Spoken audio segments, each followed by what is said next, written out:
축복합니다. 환영합니다. 봄비 같으십니다, 여러분. 할렐루야. 어제부터 봄비가 왔었는데요. 오늘 찬양도 봄비처럼 싱그럽습니다.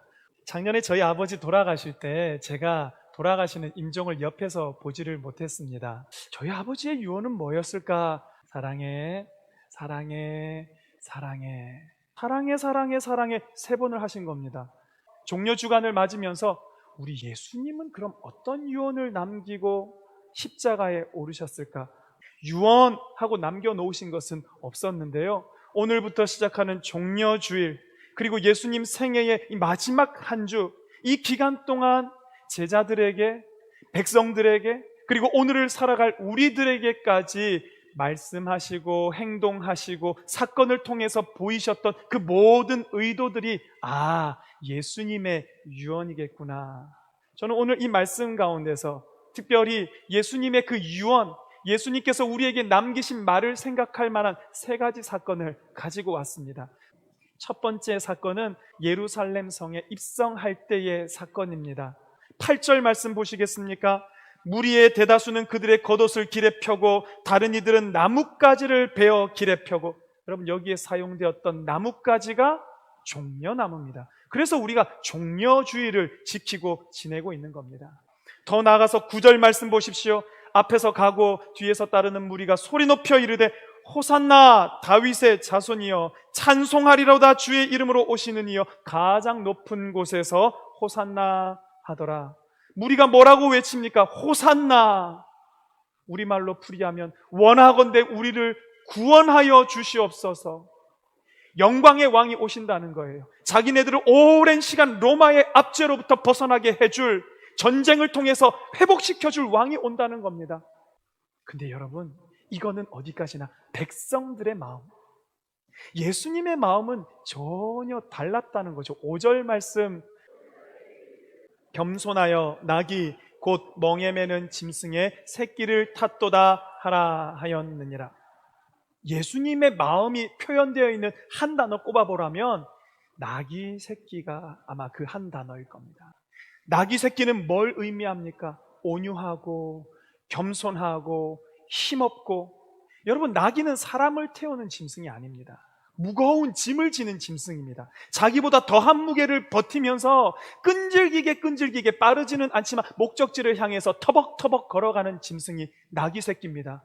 가지고 죽을 수밖에 없는 그 죄짐을 내가 지고 내 목적지 십자가까지 내가 끝까지 걸어가겠다.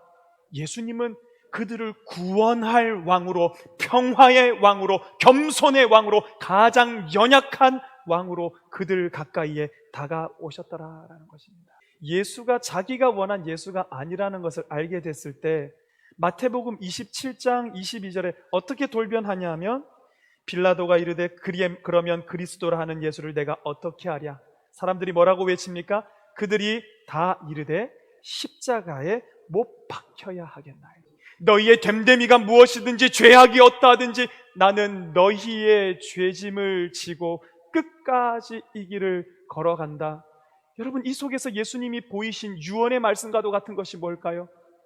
요한복음 13장 1절 말씀, 예수께서 자기가 세상을 떠나 아버지께로 돌아가실 때가 이른 줄 아시고 세상에 있는 자기 사람들을 사랑하시되 끝까지 사랑하시니라. 할렐루야. 예수님의 이 첫 번째 사건에서 바라보는 예수님의 유언의 말씀은 사랑한다. 두 번째 사건 볼까요?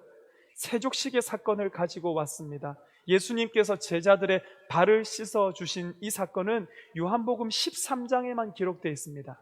그런데 그와 비슷한 시기를 기록하고 있는 게 누가복음 22장 말씀에 있어요. 또 그들 사이에 그중 누가 크냐 하는 다툼이 난지라.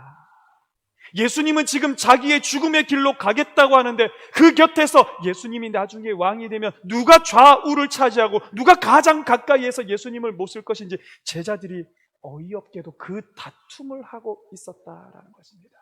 저녁 잡수시던 자리에서 일어나 겉옷을 벗고 수건을 가져다가 허리에 두르시고 이에 대야에 물을 떠서 제자들의 발을 씻으시고 그 두르신 수건으로 닦기를 시작하여.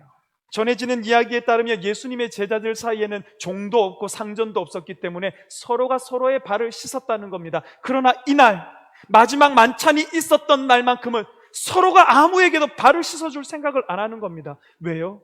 누가 크냐, 누가 높으냐, 누가 낮냐 그 얘기를 하고 있는데 내가 저 사람의 발을 씻어주는 순간 뭐가 됩니까? 나는 저 사람의 아래가 되는 거예요. 내가 졌다라는 걸 인정하게 되는 거예요. 그러다 보니까 발을 안 씻어줬다는 겁니다.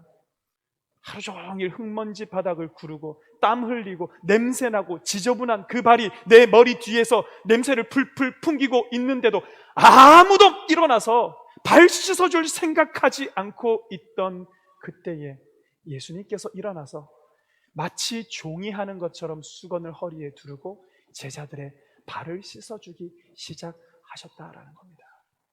예수님은 이제 마지막 길을 가시겠다고 나귀 새끼처럼 뚜벅뚜벅 그 죽음의 길을 걸어가는데 그것 아랑곳하지 않고 제자들은 누가 크니 작니, 어떤 놈은 이걸 언제 돈을 받기는 받았는데 예수를 넘겨줘야 할지 그 시간을 재고 있는 그때에 예수님께서 보이신 유언과도 같은 행동은 뭡니까? 끝까지 그들의 발을 씻어주시면서 말씀하시는 거예요. 사랑한다. 요한복음 13장 1절 다시 한번 읽어볼까요? 예수께서 자기가 세상을 떠나 아버지께로 돌아가실 때가 이른 줄 아시고 세상에 있는 자기 사람들을 사랑하시되 끝까지 사랑. 할렐루야. 마지막 겟세마네 동산에서 기도하던 때입니다. 제자들에게 오사 그 자는 것을 보시고 베드로에게 말씀하시되 너희가 나와 함께 한 시간도 이렇게 깨어 있을 수 없더냐? 내 마음이 괴로워 견딜 수 없는 그 순간에 함께 하자라고 하실 때는 자기 육신의 졸음을 견디지 못해서 자고 있는 참 한심한 제자들, 참이 어리석은 것, 참이 예수님 속도 모르는 것, 그런 그들을 향해서 그런데 예수님께서 어떻게 하냐는 겁니다. 마지막의 때에 무엇을 말씀하시고 무엇을 행동하시냐는 겁니다. 누가복음 22장 42절 이르시되 아버지여 만일 아버지의 뜻이거든 이 잔을 내게서 옮기시옵소서. 그러나 내 원대로 마시옵고 아버지의 원대로 되기를 원하나이다. 천사가 하늘로부터 예수께 나타나 힘을 더하더라. 44절 예수께서 힘쓰고 애써 더욱 간절히 기도하시니 땀이 땅에 떨어지는 핏방울 같이 되더라. 마지막까지 사랑을 이루시려고요.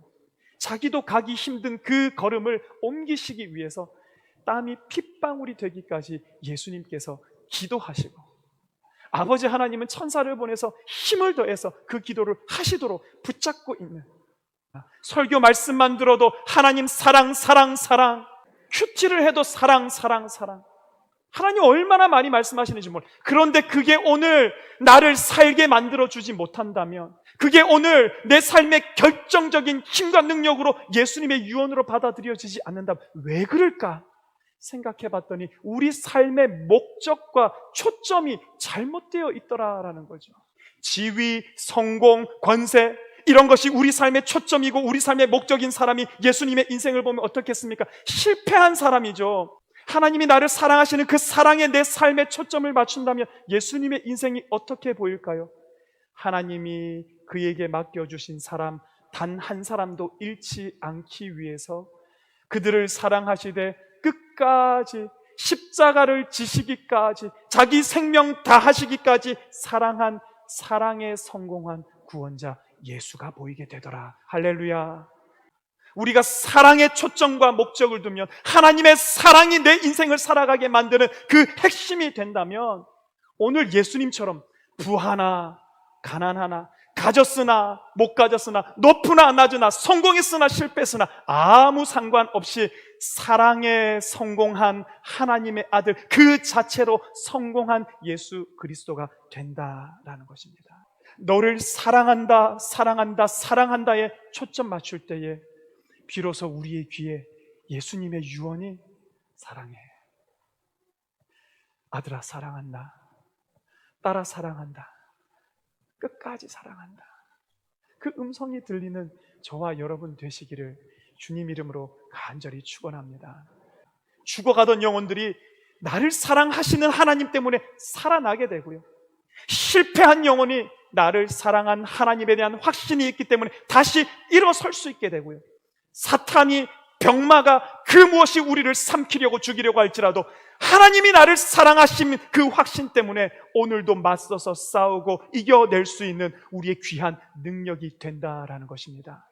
2021년 고난주간에는 여러분의 귀에 막 쩌렁쩌렁 울리면 좋겠습니다. 사랑한다, 사랑한다, 내가 이렇게 사랑했다, 내가 여기까지 사랑했다, 내가 너희를 끝까지 사랑한다.